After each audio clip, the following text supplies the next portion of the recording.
Wahai para istri yang terlalu sibuk bermain media sosial, hingga melalaikan kewajibannya sebagai seorang istri dan ibu. Ketahuilah, ketika seorang istri terlalu sibuk dengan media sosial, bisa jadi ia mengabaikan tanggung jawabnya sebagai seorang istri dan ibu dalam mengurus rumah tangga dan mendidik anak-anaknya. Dalam Islam, melalaikan kewajiban adalah suatu dosa. Waktu adalah anugerah yang harus digunakan dengan bijak.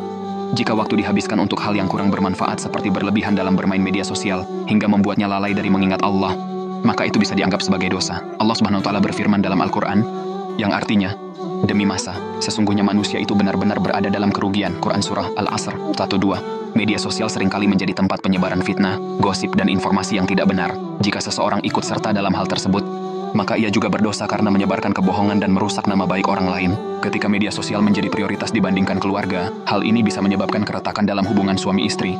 Keharmonisan rumah tangga adalah salah satu hal yang ditekankan dalam Islam, dan mengabaikannya bisa menyebabkan dosa.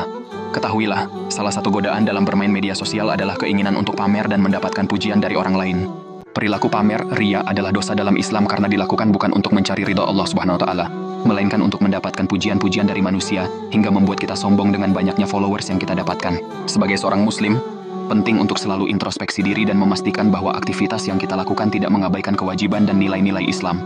Semoga kita semua bisa lebih bijak dalam menggunakan media sosial dan selalu berada dalam jalan yang diridhoi Allah Subhanahu wa Ta'ala.